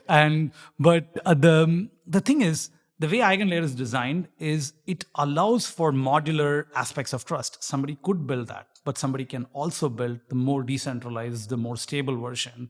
We're launching everything together as opposed to saying that this is the only thing you can do with it. Because when that's the only thing you can do with it, all the stake starts drifting towards that. Because there's no yield to be decentralized. You need to be centralized in order to make any yield. And so we're trying to preserve the core values of Ethereum while allowing this marketplace. And that's why I want to highlight like what we can do for the roll-up landscape using something like Eigenlayer. So number one, data availability, right? Like the total data bandwidth of Ethereum is somewhat constrained. It's right now at 83 kilobytes per second. And there is a roadmap in Ethereum to expand this from 83 kilobytes per second to 1.3 megabytes per second using this method called danksharding. It'll take 2 to 3 years to get there. But can we, in the free market, everybody trying to build new interesting things, can we take some of those best ideas and already try them out on Eigenlayer? And the first attempt is what we are doing ourselves, a solution called Eigen DA, which is a data availability layer. It runs at 10 megabytes per second, not even 1.3. It's basically just danksharding, but built with, because it's a more flexible, more open system, it doesn't have to interface with consensus and other things that core danksharding has to. You can actually do a lot of interesting things at this layer. And that's one thing that we're already building. And we have a roadmap to get from 10 megabytes per second over time to even 10 gigabytes per second. So you can scale this out 1000x.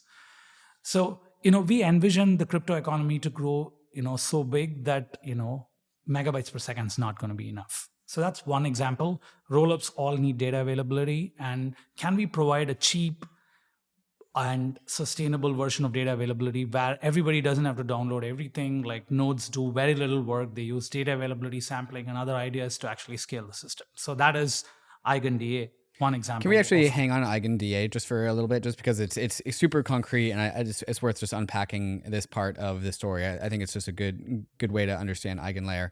If we're using nation state metaphors, which I guess we are so far in this episode, maybe like danksharding or data availability inside of Ethereum, native data availability. Ethereum has data.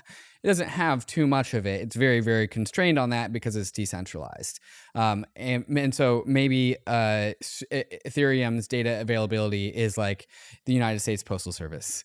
Whereas Eigenlayer's data availability is like UPS. Like maybe it's more in the free market, is it more in the private market. And so it can compete on that threshold. It can compete in that world.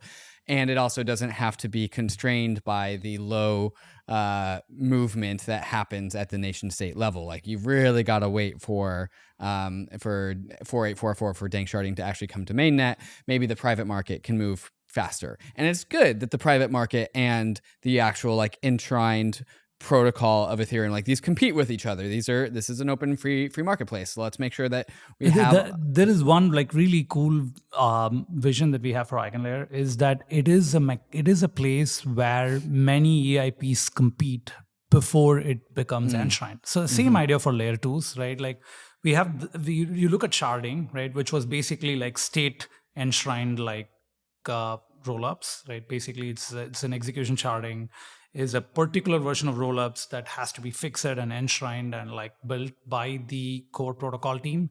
Whereas, layer 2s were free market competition on top of like, I'm building Scroll, you're building ZK Sync. There's so many varieties of ZK EVM, so many varieties of optimistic rollups. All of them compete on this free market. And the best ideas are, of course, over a longer time scale going to be absorbed back into Ethereum.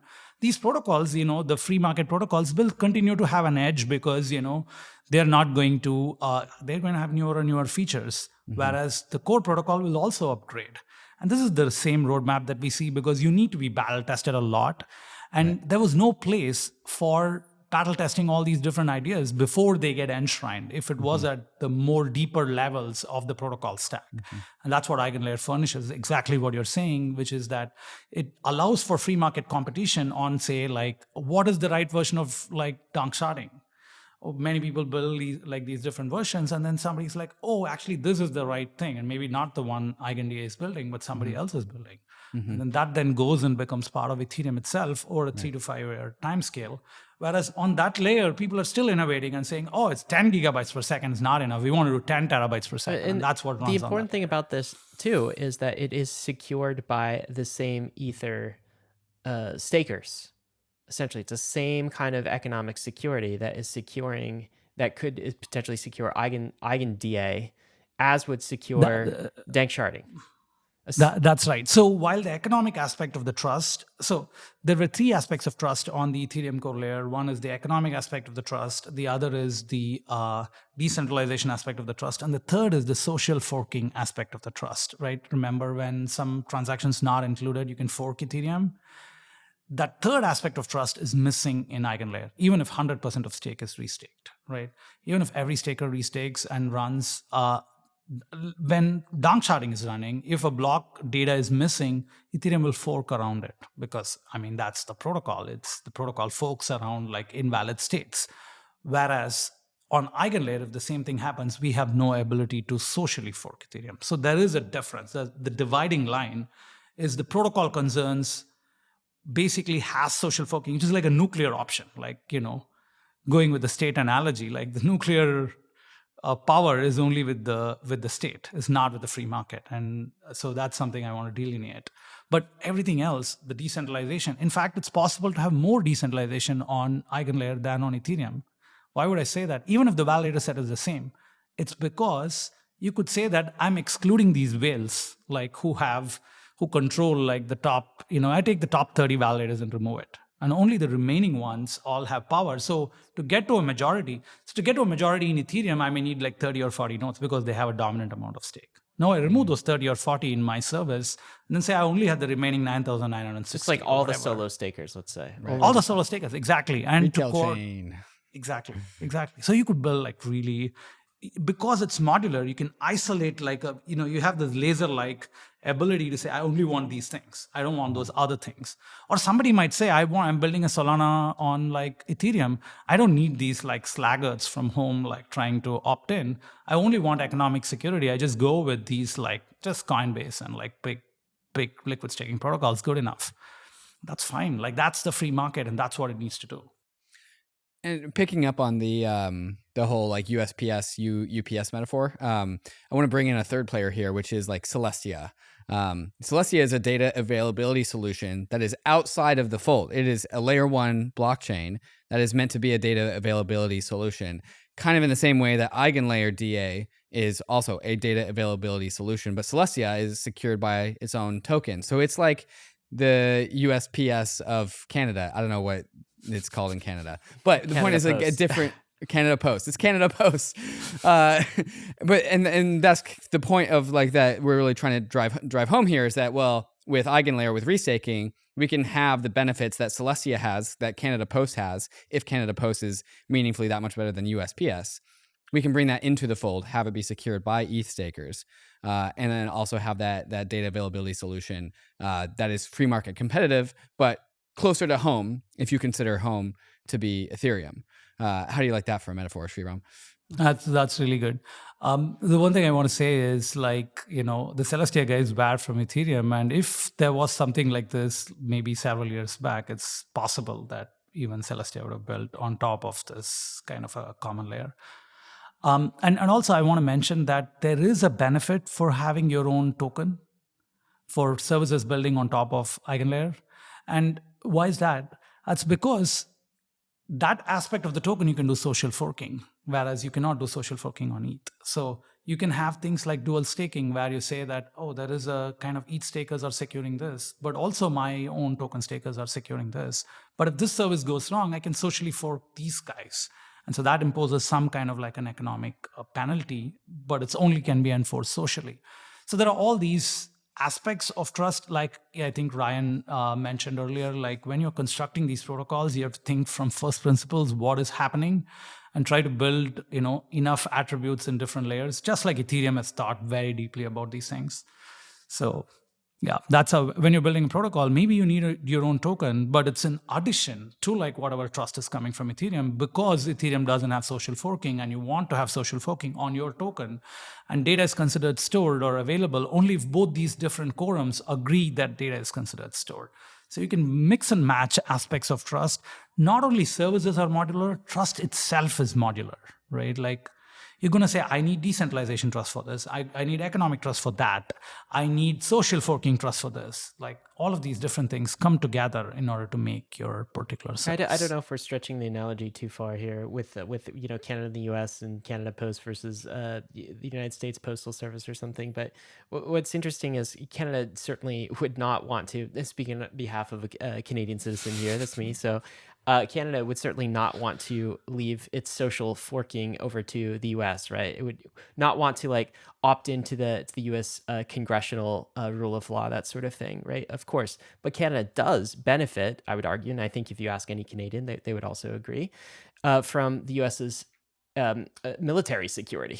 It's kind of, there's this sort of umbrella of a security that the United States of America kind of provides, and Canada in various ways, right? Yeah, in various ways, like opts into that, NATO and other sort of alliances. So it does tap into that military network, which is very interesting. And you don't know how all of this will shake out.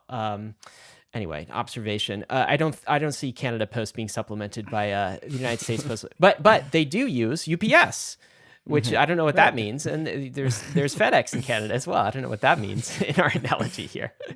Well, they're all United States domiciled companies, right? And so can be spawned inside of the Ethereum network, and then also be data availability solutions for non-Ethereum chains. So it can go cross-border. Sreeram, you brought up the idea of tokens inside of these restake networks, and I want to bring up a counterpoint to Eigenlayer, to restaking, that I think people will want to hear asked, and that is, so say, Sreeram, I want to go and spin up my own chain or start my own Oracle network or do something. I want to go start a new network. A main motivation for why I would want to do that would be like, I get to issue a token. And I don't really care about letting all the ETH whales secure my network because they already have all of their ETH. I would like to generate my own brand new wealth. I want to distribute my new wealth to all my early adopters, and all the ETH stakers and the ETH maxis can go F off because I'm going to go issue a new token.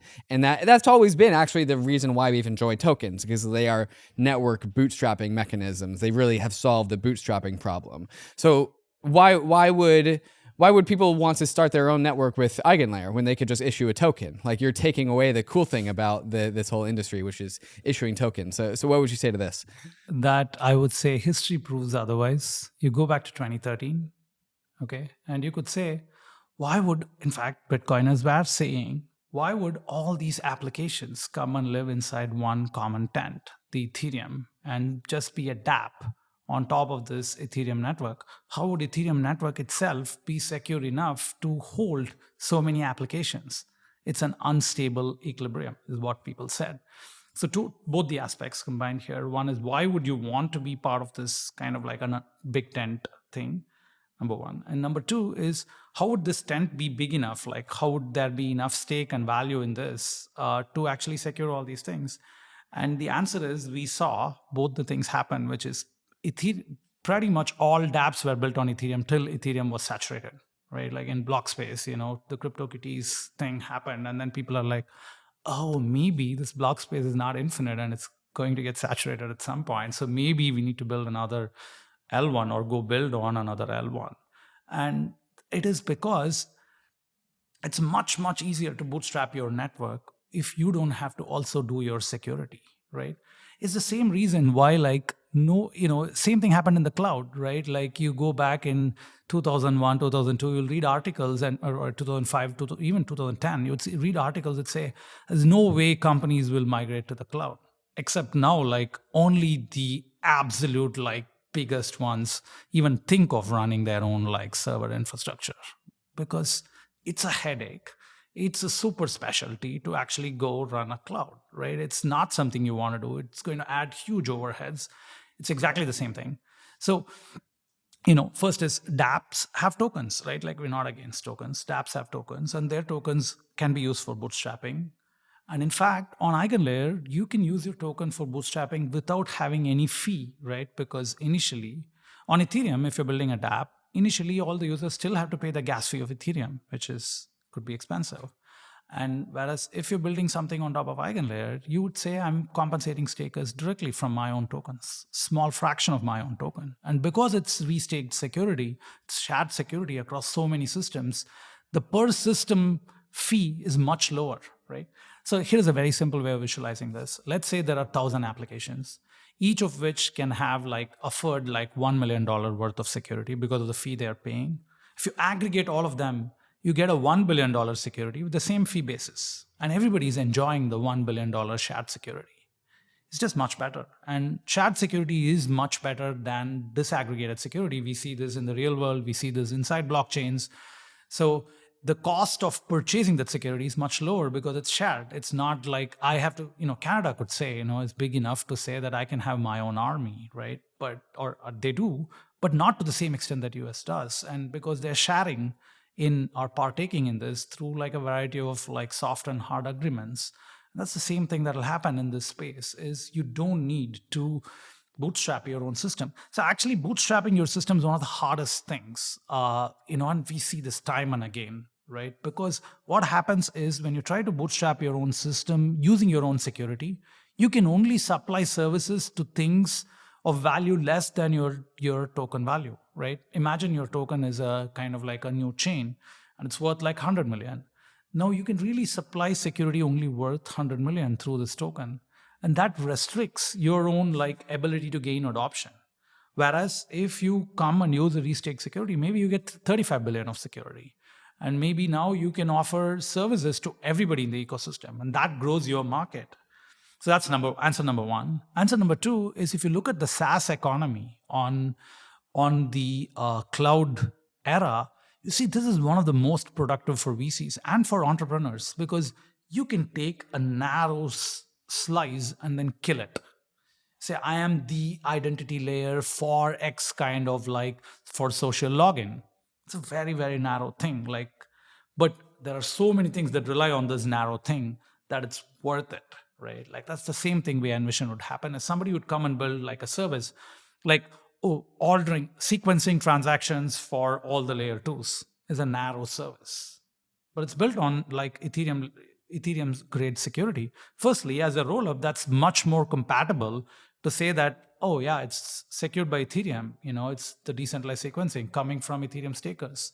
much more attractive for a roll-up to opt in. Otherwise, they'll be like, why should I touch your token? Like, why should I not like use Ethereum?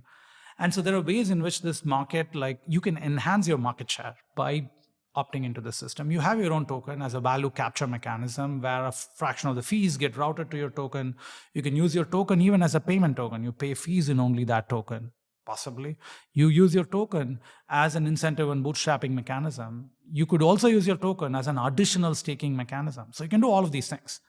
But the benefit of sharing in, having in a pooled security layer is quite a lot. So I think people will opt in. So Eigenlayer is not going to be a token killer per se, but it could, and it might very well, kill use cases for tokens as they relate to economic security. So if you are using a native token for decentralization, economic security for those guarantees, you should probably be a little bit worried about what Eigenlayer and restaking is doing. But this doesn't kill the general purpose of tokens. There are all sorts of other tokens. In fact, from a market perspective, it might make tokens more efficient value accrual mechanisms because you can tap into them directly. That's right. Except I would add an asterisk on the token not being useful for staking. There are two uses of economic security. Two ways in which you get economic security. One way is that you have objective attributable things like slashing. So that gives you some amount of economic security. The other kind of like economics that is at play in staking is value alignment. If you're holding a certain token and staking it, and even if there's no slashing, a majority of the stakers won't like go and try to do something bad in the system because that affects the value of their own token. And so we do expect things like dual staking, where each staking exists as a separate quorum and your own token staking exists as a separate quorum. And then you aggregate information from both of these quorums and say that, the ETH quorum has said this and your quorum has said this. Only if they're within some reasonable deviation, that's considered a valid input. So there are ways in which your token can be used even for staking and security, but only as a complement to this kind of general purpose slashable security, which is much better derived from something like Ethereum. It's a much less volatile store of value. It doesn't fluctuate based on your own tokens like value proposition. So even if your token goes down in value, you still have the large amount of economic security intact, rather than going through a death spiral where your token goes down in value, then your chain is considered less secure, people exit, and then your token goes down even further, and then it's just a kind of a spiral down. We've seen these spirals in this space. You guys have covered a lot of it. Yes, we have. Yeah. You said the word alignment, which I've been hanging out with a number of the Ethereum researchers. And the topic of Eigenlayer alignment or restaking alignment is like, it's the new brain candy for the Ethereum research team. And I think even Justin Drake has talked about like, I'm into Eigenlayer alignment in the same way that Ryan and David are into AI alignment. Similar problems. Existential. And so, well, one's existential for Ethereum, the other's existential for humanity. And so like I'll articulate this way.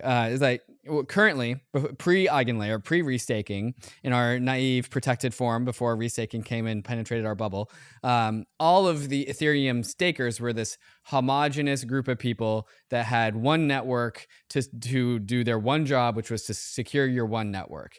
Now with restaking, we have what I've dubbed network polyamory, where like ETH stakers can actually, go flirt with other networks with their original stake, but they can also stake for additional networks. And now Ethereum, which used to have a very monogamous relationship with its own ETH stakers, now these ETH stakers get to go have other relationships with other networks. And so no longer are the ETH stakers committed to this one single Ethereum network, which is one problem. But then it also continues from there, which is that, well, some set of Ethereum stakers can go and sign up for network A, and then some set of Ethereum stakers can sign up for network 2, and that can fracture and go forth. And all of a sudden, we used to have this nice pool of Ethereum stakers, which had one job, which was secure Ethereum, and now we have a fracturing of this pooled security to secure 20 different chains of dubious, perhaps, levels of commitment to Ethereum. And so this now threatens Ethereum security is the concern here, because like what was once dedicated to Ethereum can now go and just do this degen yield farming thing, and now so Ethereum as a whole is less secure as a result of that. What would you say to this? It is approximately correct in that basically when you're sharing security, you're giving up a portion of the security to these other layers. But your own security also goes up as a consequence, right? Because US is the security supplier for the rest of the world, you are gaining fees from all these things. That means US upgrades its own like security battalion, right? And that's the same thing that's happening through restaking. Is the total amount staked right now, let's say, like Ryan pointed out, it equilibrates to the market rate of like 5%, 5.5%, whatever. And that means like right now, whatever, 35 billion worth of ETH is staked, right? And if you want this to go to 100 billion worth of ETH staked, the core protocol itself may not have enough incentives to actually drive it to that level. But because you're getting staking and restaking yield together, the staking yield plus restaking yield may be enough to stretch the security from like a 35 billion budget to a 100 billion budget. So I completely understand and acknowledge the concern. Also, I think, in the short to medium term, there is a lot more information sharing between, firstly, the Eigenlayer kind of like teams and the Ethereum like protocol teams. That is important. But over the medium term, maybe even the protocol information passing, like how does something like Eigenlayer or any restaking protocol communicate information with the staking protocol better? Like, so there is that aspect of it. A very simple technical version of it is called smart contract triggered withdrawals. Right now, whoever holds the validator key, they can trigger the withdrawals. But there is in the roadmap of Ethereum, Danny, Ryan, and others are putting together the idea of contract-triggered withdrawals, that a smart contract which has the withdrawal key can trigger the withdrawal instead of the validator has to trigger the withdrawal. So that's an example of information sharing between like Eigenlayer and Ethereum. Then over the longer time scale, there are more complex information sharing mechanisms like shared insurance and other things we're working on internally and sharing with the Ethereum folks. But over the long term, I do hope that something like restaking or programmable staking becomes part of the Ethereum protocol itself, because it's such a powerful thing that actually having it and over time, as we remove all kinds of subjectivity and battle test it, it's possible that something like Eigenlayer can become core part of the Ethereum protocol. Sreeram, when you tell me that I can take my Ethereum and I can restake it to get more yield, the first place my brain goes is like, okay, how many times though? Like, can I restake to all the chains? In the article I wrote on Bankless, I've been using this in the way to explain what restaking is. I've been using the Skyrim mods as like this metaphor where like, if anyone's ever modded a game, you start with like the biggest, most common mod because it's the most useful and it's the least likely to crash your game. But then you inevitably like, okay, but what about the next mod? And then the next mod. And then you go down the long tail of mods.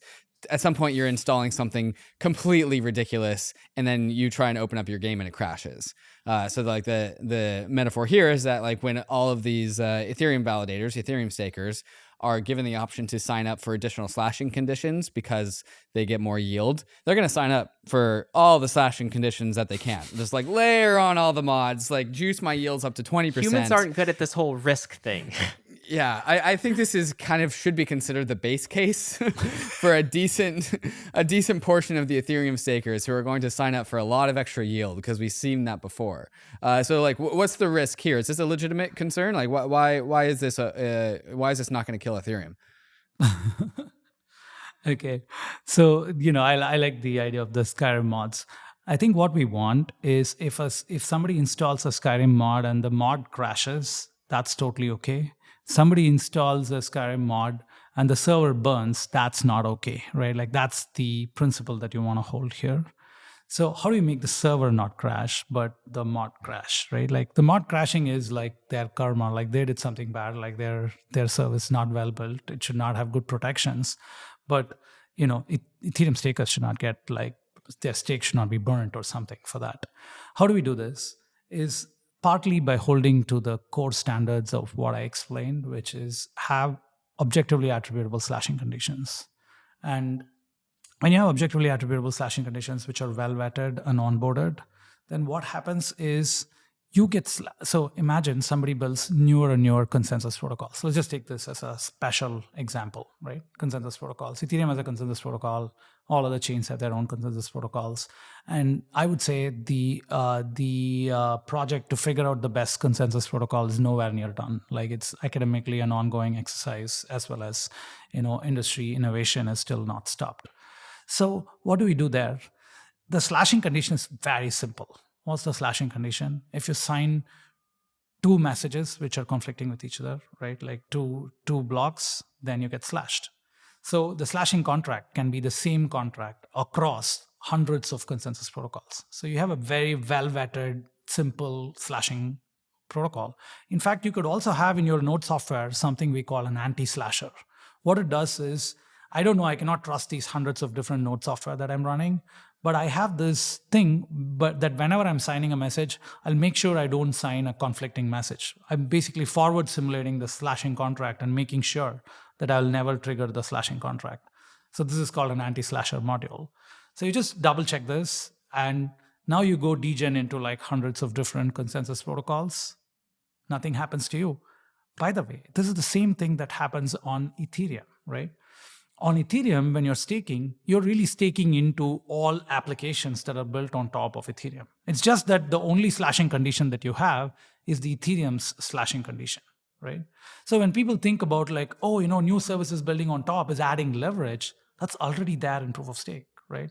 You stake. What if tomorrow, like, a $1 trillion stablecoin protocol launches on Ethereum? It is going to increase leverage, and that's default built into the structure of proof of stake. It's just that it's going to generate enough fees over the longer term that because you're generating more fees, more things going to get staked. Because more things going to get staked, the total value of ETH itself grows. All of these second order effects is what regularizes this economy. The same thing happens also on Eigenlayer. Okay, so the high level is, how do you make sure that stakers are protected?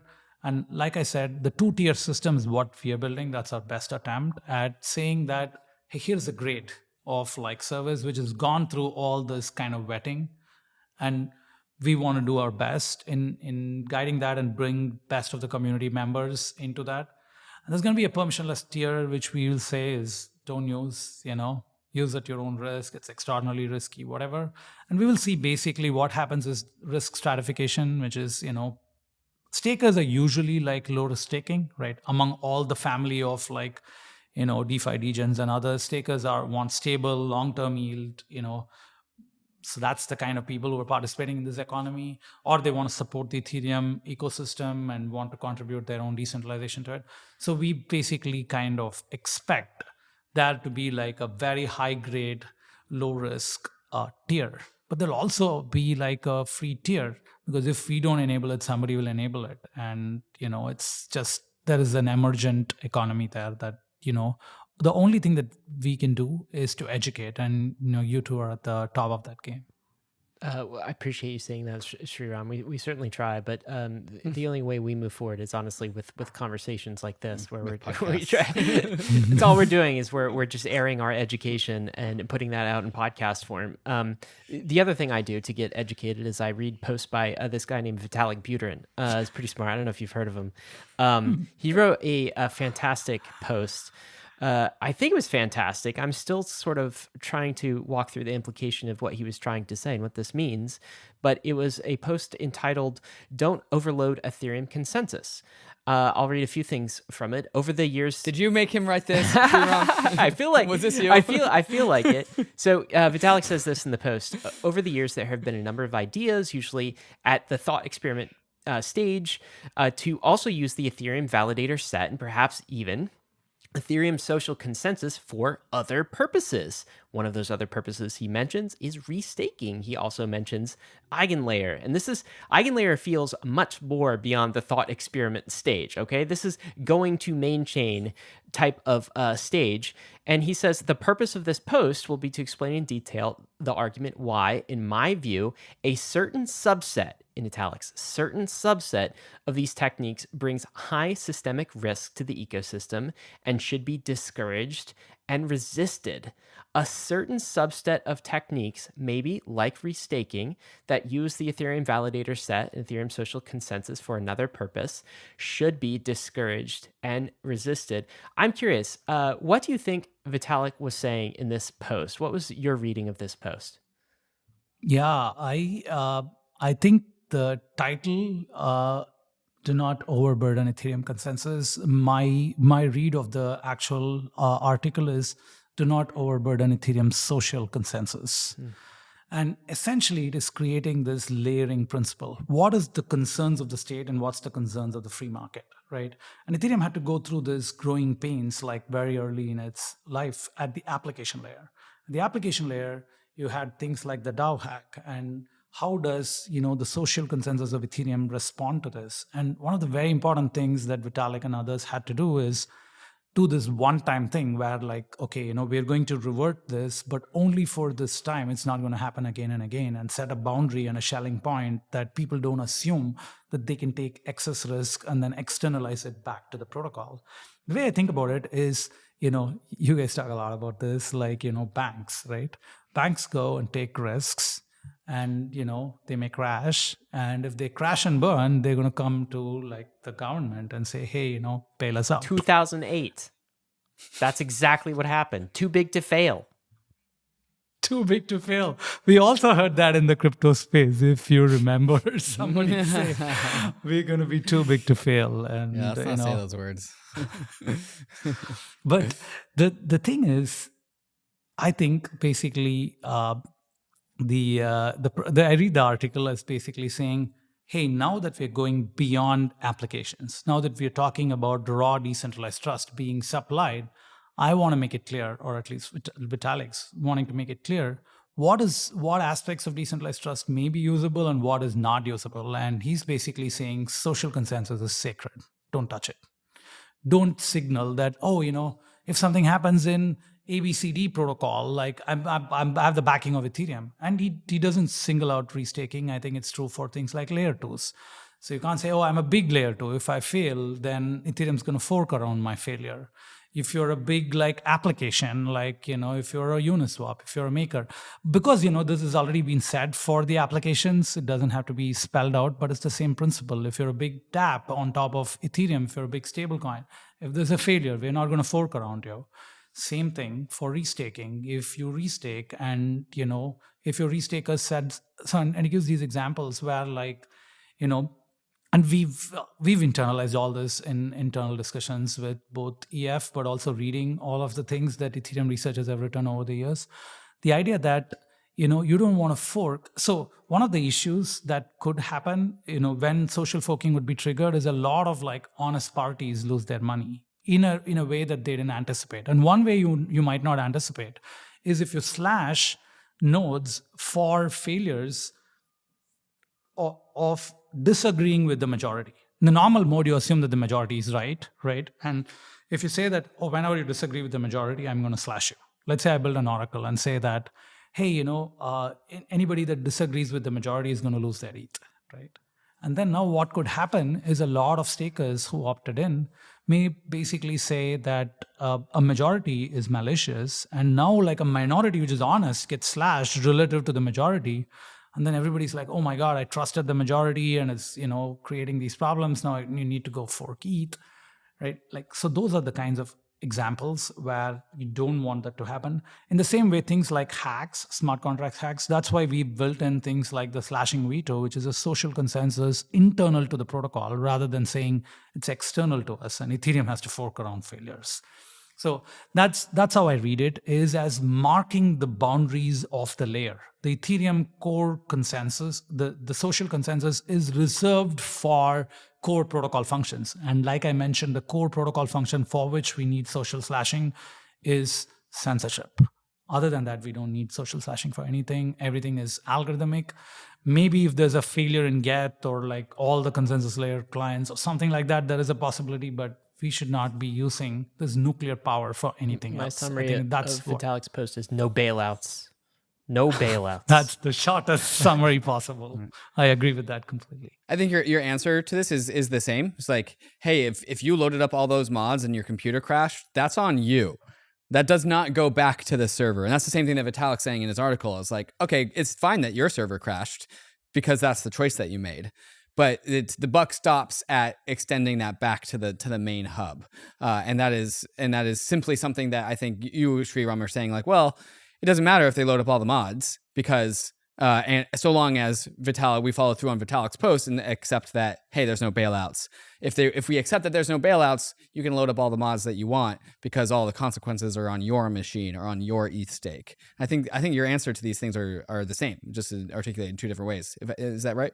I think that's correct. And, we've been talking to the EF researchers over the last 1.5 years. And this is the first thing Dankrad told me 1.5 years back is, don't overload social consensus, do anything else. Once you said it, it's going to happen. It's much rather that somebody who cares about this ecosystem do it than somebody who doesn't. But I think the other risk that it was not necessarily mentioned in Vitalik's article is things like over-financialization of native restaking. So things like, you're going to draw a loan against the collateral that you're using. So basically, Eigenlayer is not a DeFi protocol, right? We want to supply validation services. We are not supplying DeFi services. So what it means is you're not going to be able to take out a loan against your collateral position or whatever kinds of things. And it's because, it's not going to be onboarded in the permissioned, committee. And people wrote things like, oh, how is Sreeram going to mediate? I'm not mediating this. There's a slashing veto, and the slashing veto kind of onboards services on which set of services are low risk. And it's very important that this happens. It is possible to build financial applications on top, but with a layer of buffering. So imagine you build a liquid staking protocol. So just take Ethereum, right? A liquid staking protocol, you take a liquid staking token and then you go and do something in a lending market or whatever. Any issue happening there doesn't affect the core, staking protocol because it's buffered by the liquid staking. So that could be liquid staking on top of something like Eigenlayer, and then that buffers some of. So there are layers that are going to be built, but what is built at what layer is very important. And so in our layer, we are building validation as a service. That's the core thing. And we have basic rules. Use only objective slashing, use a slashing veto. Slashing veto has power to onboard. Use, if you're using anything which is not objectively verifiable, just use decentralization, don't use slashing. Don't assume that you're going to be bailed out by Ethereum social consensus. Where if you trust a majority of the Ethereum nodes to be honest, and they are not, for whatever reason, you're on your own. That's the trust model. And that's how Eigenlayer is going to work. Yeah, the no bailouts point is, I think, a very valid one. And yet I am also comforted by the fact that there have been many candidates on Ethereum for the too big to fail designation in the past. I remember when MakerDAO was one of those and DAI was. I remember another one that, said that anyone who controls USDC will be kind of the kingmaker of a future Ethereum fork. Another candidate for this is Lido. Another one is the various exchanges, the Binances or the Coinbases, the KRAKEN. Now it's restaking is kind of a candidate for fork. I'm strangely comforted that there are so many candidates for too big to fail in all separate categories. Really, really good point. That's a really good point, because all of them have to agree to actually do anything. And then, they're all different doubt entities. They will agree, which is also a contributing fact to this decentralization. So Sreeram, this has been an exciting journey and really understanding what restaking is. I think we've got to tie this off with understanding where Eigenlayer is as part of the deployment process. So when you guys launching, is there going to be a token? I know we've talked about using ETH for security, but we've also talked about use cases for a token maybe somewhere else. So tell us about launch date for Mainnet and token. And then I've got one last question for you, and then we'll close on that. But what are the specifics? When you guys go on Mainnet? Okay, so if you think about the structure of our marketplace, it's three-sided. We have stakers, people who are putting in the ETH. We have node operators who may be the same as the stakers, may be different, right? You could be your own node operator, or you could delegate to somebody else. And then we have services, which is people building bridges, oracles, whatever other kinds of things on top of the system. And we have three sides to the marketplace. So we are basically going on a phased roadmap where we launch one side at a time. We're starting with staking. You just restake. You cannot do anything with it, but you understand what is going on with the ecosystem. As now new stake onboards into Ethereum, they have a one-time opportunity to set the withdrawal credentials. When you stake is when you can set the withdrawal powers. So, people who want to participate in the Eigenlayer ecosystem may want to restake in the beginning. So the three phases are like turn on stakers, then turn on delegation and node operators, and then turn on like actually working services on the mainnet. And so there is a same set of phases going on in the testnet. We're already on a public testnet on Goerli with just restaking. So there'll be a corresponding thing on the mainnet. Then there is a delegation. There'll be a delegation on the mainnet. Then there are services on the mainnet. So that's our launch roadmap. And we expect this to take, like the first version is going to be between Q2 and Q3. And then every quarter after, maybe the next phase gets onboarded. Of this year, starting. Yeah. Okay. The first phase is going to be between Q2 and Q3 of this year. And then every phase is like a quarter after, something like that. Basically, we expect the whole system to be functioning once all these three sides are onboarded. So in terms of whether we have a token, we don't have a token. The design philosophy in Eigenlayer is we start with something very specific, performing a certain role, this protocol. Think of Eigenlayer as a protocol. It's designed with very similar aesthetic to Ethereum in the sense of, try to make the protocol neutral, try to make all the decisions pushed to the agents. For example, which liquid staking tokens do we allow? We allow all liquid staking tokens. It's up to the services to figure out which tokens they want to respect and so on. So there's a lot of agency pushed out to the services rather than very specific decisions being made at the protocol level. But as the protocol evolves and we understand the role for governance, we may have to think about how to create a decentralized governance. So we are committed to a progressive decentralization roadmap rather than to decentralization on day one. So Sreeram, as we wrap this up with kind of the last question, I want to bring this round circle to where we started, which was kind of your arc and how you really got interested in crypto and what you're here on Earth to go do. And something you said earlier was like upgrading humanity. Maybe that's the reason you got into computational genomics, upgrading humanity on kind of the genetic level, and that would apply maybe to individuals and groups. But then you discovered crypto, and that was really an opportunity to upgrade humanity as a social technology on the social level to allow us to coordinate across large groups even better.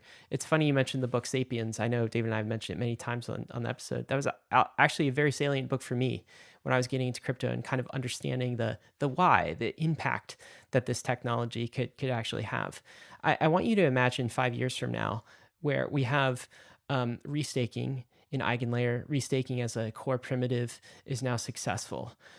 What does that do to forward the goal of upgrading our social technology? Like, I think people outside of crypto right now, after 2022, deservedly so, like I understand their perspective, are saying, what is crypto doing for the world? Like, because I saw a whole bunch of Ponzi schemes and I saw this guy named SBF making out with like $15 billion. Like, what are you guys actually doing for the world? And right now, of course, their bear case is nothing. Crypto is meme coins and scams, and there's nothing lasting there, which I think is bullish for builders like us who see something more. So take us 5 years in the future. Restaking is a core primitive. We are able to export trust from our blockchain networks in different forms, not just block space. What does the world look like? What have we accomplished? What's on our crypto resume? Can I take you 20 years forward? That's the time scale. Go for it. So let me start with the core principle. Like one of my very fundamental principles is, non-zero sum games. If you think about a zero sum game is where one has to win. For one to win, the other has to lose, right? And a non-zero sum game is where both of us can win. There are really only two kinds of non-zero sum games. Number one is cooperation. Like we coordinate together, like you and David and Ryan could have gone their own ways, but coming together, they produced this really amazing podcast. So coordination is one example of a non-zero sum game. The other non-zero sum game is innovation. Innovation is I take sand and I make silicon out of it. I take air and I make spectrum out of it. right? Like all of these amazing things where, it's nothing and then it becomes something. Like these are the two like fundamental things. And it's one of my like kind of life metrics is maximize the surface area of non-zero sum games, right? Like the more non-zero sum games we produce, the more net output. Otherwise it's all like I lose and you win, or you win and I lose, or somebody else loses. It's not fun. So how do we maximize the surface area of non-zero sum games? Is we have to maximize the ability to cooperate, the ability to coordinate. What are some examples? I think, again, some of these things are best seen like when we take back like 2000 years, right? Like how does society look like? Imagine you're living in your own tribe. There are certain virtues of like a tribe which we're missing in the modern world. For example, I know my teacher. Like I build a 1:1 relationship with my teacher, and if my teacher is not doing well, and I don't take care of my teacher, that's shame on me, right? And that's an example of a 1:1 long-term relationship between a teacher and a student, and that's broken in the modern world. Same thing with the farmer and like the consumer, or all kinds of different relationships. But the problem with those kinds of like tribal relationships is they're 1:1, they're long term, which is awesome, but you can only form it within the small group of people that you trust, right? Otherwise, there's no long term. There's no way to exchange goods and information and like, learn from people who are outside your small group. So what we've done in the world is to move from that to a very decent, very a multitude of people contribute to our education, a multitude of people contribute to our health, the multitude of people work together in producing our supply chain and all of these things. But the way we've structured it is by pricing out each transaction into money. That's what has basically made this trustless, right? Like I go and learn something from somebody, from a piano teacher, and I pay him like $100 an hour, whatever. So we price out each transaction. But what that does is break the long-term alignment, right? To have long-term alignment, we need two things. We need long-term memory and long-term enforcement. You need a system which remembers who your teacher was when you were in your 4th grade and who inspired you into going into this direction. You need to be able to make a commitment to that teacher that, hey, if I do well, I'm going to pay you X, long-term income shares. You need, when you're going and dealing with a doctor, you need to be able to engage in a way that essentially aligns your long-term fates much more tightly than the medical system does today. When you're engaging with the global supply chain, you have to understand where like effects come from and go back. So essentially I think of this as broadening the system of karma, like the ability to attribute. And karma itself is a system of memory and enforcement, right? Like it's a theological, philosophical concept that, if you do good things will come back to you. But you need a system to measure, track all these things that you actually did. And things like staking and slashing are like some simple examples, but not the only thing that we want to produce. Okay, so that's on the cooperation side. The cooperation velocity can be increased massively when you have global systems of memory and global systems of enforcement.